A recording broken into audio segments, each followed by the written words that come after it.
Ça y est, on est en décembre et Anime News arrive enfin avec une semaine et demie de retard. Pour une fois, la vidéo ne sera pas hyper longue, j'ai fait un gros effort à ce niveau-là. Car bon, les vidéos de 20 minutes c'est hyper rentable, mais c'est pas hyper intéressant pour vous. Ou plutôt j'ai fait un gros tri au niveau des animés qui vont sortir prochainement. En fait je ferai une vidéo spécialement dédiée aux animés et aux suites qui sortiront durant l'hiver 2020. En gros pour la prochaine saison, il y aura une vidéo spéciale qui sortira dès le début de l'hiver. Bref, yo les gars, c'est le cas du bâton d'animation et aujourd'hui on se retrouve pour le 8ème Anime News. Si tu ne l'as pas vu, pense à aller voir la vidéo qui apparaît à l'écran. C'est le fruit de beaucoup de travail et d'une collaboration entre 5 youtubeurs et moi. Et donc aller la visionner me ferait ultra plaisir. Tant qu'on y est, pense au pouce bleu, ce serait vachement cool de ta part. Et également, tu peux aller sur mon Instagram, il y a un petit concours qui est en route pour gagner une figurine pop. Et également tu peux venir sur mon Discord sur lequel on prépare des concours pour les fêtes de Noël. Tu pourras peut-être gagner un petit poster ou une figurine, on verra bien. Bon, maintenant que tout est dit, allons-y avec l'intro et on enchaînera direct avec les suites.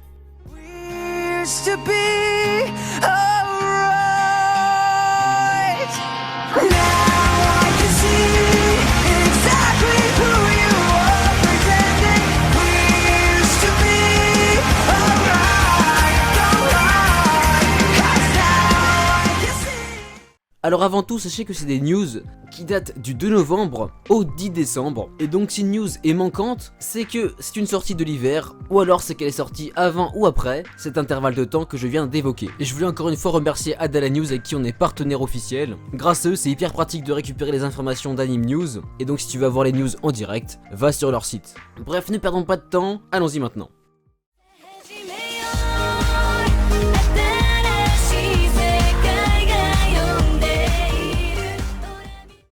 On démarre avec la saison 3 de Kingdom qui a été annoncée. Et je vous le rappelle, la saison 1 ainsi que la saison 2 étaient de véritables désastres en termes d'animation, surtout les combats en 3D. C'était horrible, mais heureusement le staff d'animation a changé. Et donc ça ne peut augurer que du bon finalement, car avec un peu de chance, on n'aura plus ces animations 3D dégueulasses et on aura de la vraie animation 2D qui sera magnifique. En tout cas c'est ce que j'espère, et si c'est le cas, je vous le dis clairement, Kingdom va être un véritable classique de l'animation japonaise. Autre bonne nouvelle, il y aura en avril 2020 également la saison 3 de Oregairu ou My Teen Romantic Comedy Snafu. Ce sera dispo sur ADN. Je sais qu'il y a une forte communauté qui est fan de Oregairu sur ma chaîne, et donc c'est un plaisir pour moi de vous partager cette info. Petite information rapide, Yatogame-chan Kansatsu Nikki aura une saison 2, j'avais regardé la saison 1, elle était sympathique, assez bien faite pour un animé qui n'a que des épisodes de quelques minutes, donc ouais je suis plutôt hypé par cette saison 2 et j'ai hâte de la voir. Également, ça c'est juste trop cool, le studio TMS a annoncé la production de l'animé Megalobox saison 2, et donc qu'est-ce que ça signifie? Eh bien ça veut dire que Megalobox va revenir, on ne sait pas encore quand exactement, mais en tout cas savoir qu'il y aura une suite, c'est juste trop cool. Également on a eu un nouveau trailer pour la saison 4 de IQ qui sortira en 2 parties. D'ailleurs l'animé fera 24 épisodes et bordel qu'est-ce que je suis hype pour cet animé. La deuxième partie du coup sortira à partir de juillet 2020. Donc en gros on aura une première partie qui ira de janvier jusqu'à mars environ et une seconde qui ira de juillet à fin septembre, début octobre. Sanrio, la société, a annoncé la production d'un nouvel animé Show by Rock,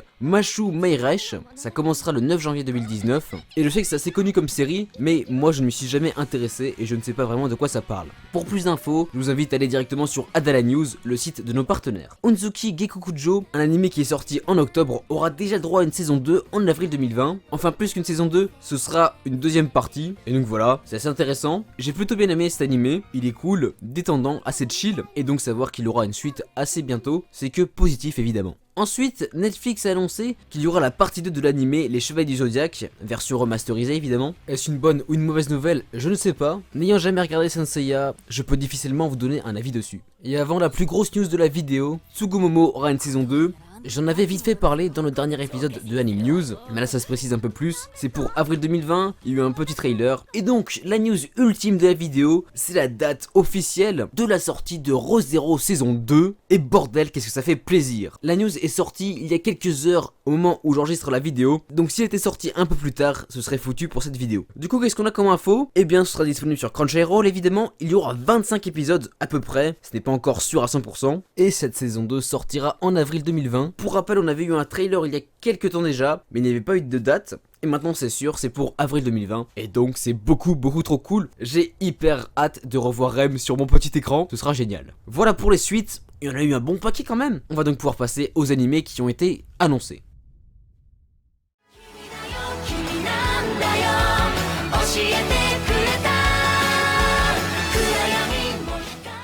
on démarre avec Shiki Sakura, un animé qui sortira pour 2021, donc c'est dans très longtemps. On a juste eu un petit teaser qui présente quelques personnages, rien de bien fou en soi pour l'instant, mais il y aura 12 épisodes qui feront chacun 30 minutes, et je trouve vraiment que la fiche promotionnelle est vachement jolie. Malheureusement, on n'a pas encore le synopsis. Ensuite prévu qu'un scénario qui doit être aussi bien géré que Erased, ça vend du rêve, et j'ai hyper hâte de voir ce que ça va donner. Également l'animé Natsunagu a été annoncé, il y aura 12 épisodes de 5 minutes, et sortira dès le 6 janvier 2020. On a un petit synopsis provisoire, et je vais vous le partager. On suit le quotidien de Natsuna Kaikai, une étudiante de Tokyo qui se rend à Kumamoto après avoir perdu contact avec son ami après les séismes de 2016. C'est là qu'elle rencontre des personnes atypiques comme la collégienne Izumi qui commence à allumer une passion en Natsuna. Ce qu'il faut savoir, c'est que effectivement la région de Kumamoto a été touchée par des séismes qui a engendré beaucoup de blessés, de morts en avril 2016. Et d'ailleurs, petit fait intéressant, Eiichiro Oda, donc l'auteur de One Piece, a fait un don de 800 millions de yens à Kumamoto pour reconstruire la région. Et pour remercier Eiichiro Oda, la région a créé la symbolique statue en bronze de Luffy sur une place de la ville. Ensuite, on a une news spéciale pour le bataillon de la perversion. Kaifuku Josushi no Yarinohashi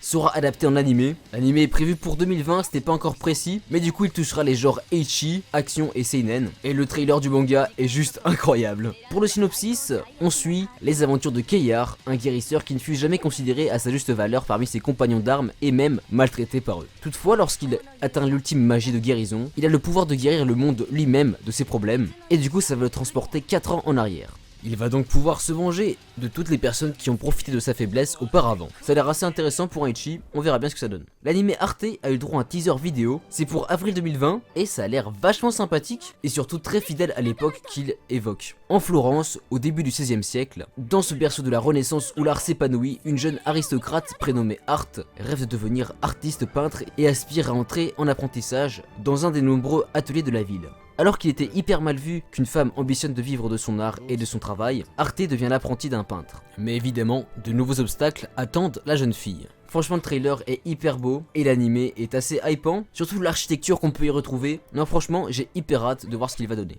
Également, on a eu le droit à un teaser vidéo pour l'animé Gibiat.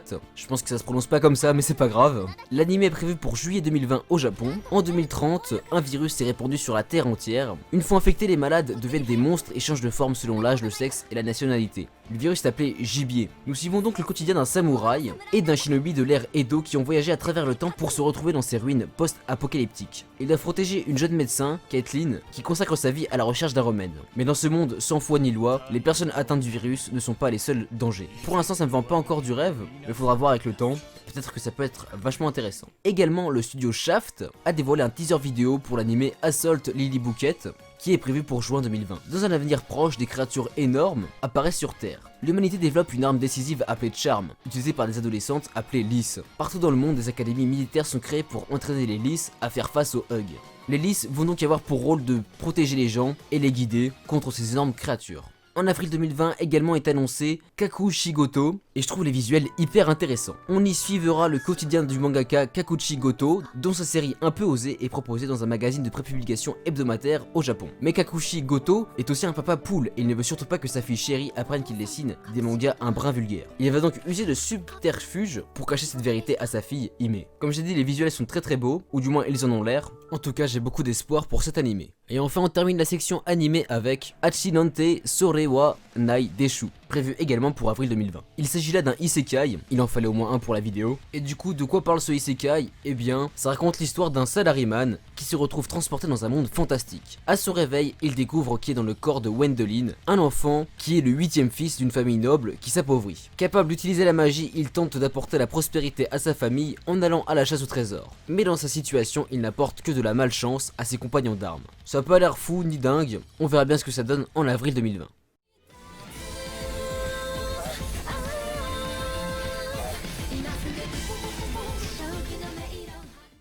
Allez, on passe aux OAV avec du JoJo et ça c'est génial. Les OAV 3 et 4 qui seront basés sur Rohan, ont eu le droit à un nouveau teaser vidéo. C'est toujours prévu pour le 25 mars 2020 au Japon et ça sortira en Blu-ray là-bas. Donc il faudra compter quelques jours de plus pour qu'on puisse le visionner sur nos écrans. On le savait bien, IQ aura le droit à 2 OAV en janvier et on a le droit à nouveau à un petit trailer et ça hype toujours autant. Et enfin, on termine déjà cette section OAV pour le mois de décembre avec Tensei Shitara Slime Data Ken qui aura le droit à 3 nouveaux OAV. Le troisième OAV est prévu pour le 27 mars 2020 avec le tome 14 au Japon et les autres n'ont pas encore de réelle date.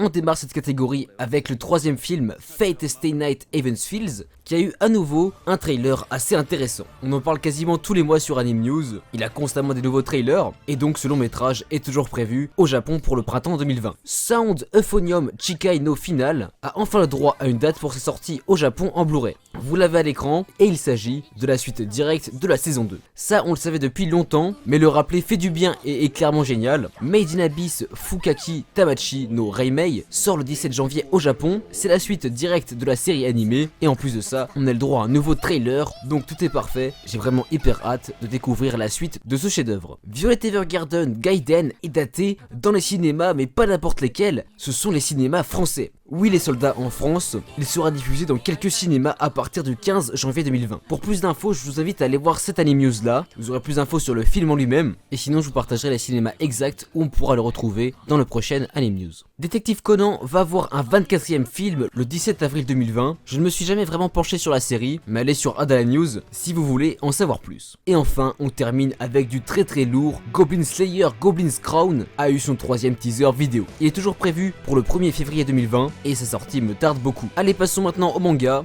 let's go.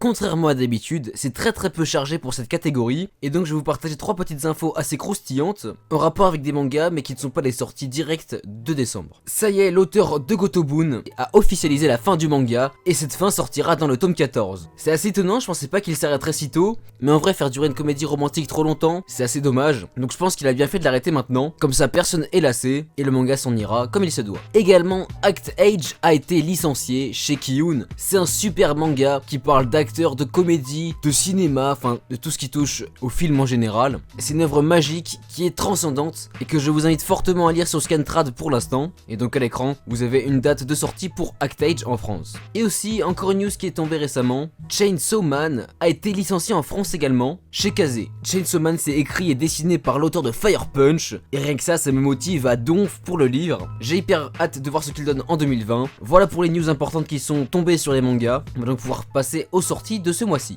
Pour rappel, je n'annonce que les mangas qui sont selon moi intéressants ou populaires. Et donc on démarre directement avec les sorties du 5 décembre, donc c'est déjà passé à l'heure où est sortie la vidéo. Notamment avec Kiyun qui sort le tome 18 de Darwin's Game, le tome 17 de Golden Kamui et le tome 9 de Outlaw Players. Kurokawa le même jour sortira le tome 7 de Goblin Slayer, le tome 34 de Maggie, le tome 18 de One Punch Man et enfin le 22e tome de Vinland Saga. Quant à eux, Michel Lafon ont sorti le 5e tome de Kiei.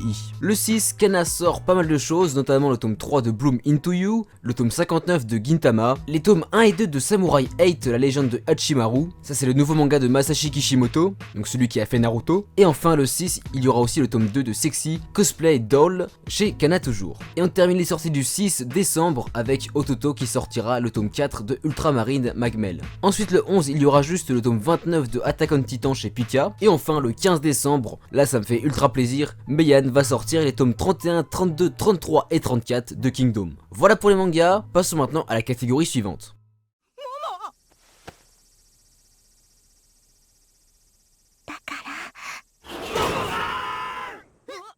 La catégorie insolite va être assez brève. En insolite, je vous présente la nouvelle pub Cup Noodles qui met en avant Vivi de One Piece et la pub est juste magistrale. Dans ce trailer, il y a plein de références à One Piece, c'est magistral et je vous invite fortement à vous amuser à rechercher tous les personnages qui y sont cachés. Il y a du Kaido, du Shanks, du Baggy le Clown, du Crocodile, vous le verrez, c'est super cool. Et avant de vous faire l'outro, j'avais envie de vous partager une news vachement intéressante qui est sortie durant ce mois-ci sur Adala News. Elle concerne les conditions de vie des professionnels de l'animation japonaise. C'est un article vachement intéressant intéressants qui parlent de leur salaire et de leurs différents rôles. Il éclaire pas mal ce côté assez obscur qu'on ne connaît pas trop de la Japanimation, le travail des animateurs, etc. Et donc je vous le recommande fortement si vous avez 2-3 minutes à tuer. Ça y est, la vidéo est terminée, merci de l'avoir vue en entière, ça me fait ultra plaisir. Tant que t'es encore là, passe sur Utip, ce serait ultra gentil de ta part. Sur ce, je te dis à très bientôt pour une nouvelle vidéo. Je ne sais pas si ce sera la semaine prochaine ou encore celle d'après. Dans tous les cas, c'était Alka du bâton de l'animation. Bye tout le monde.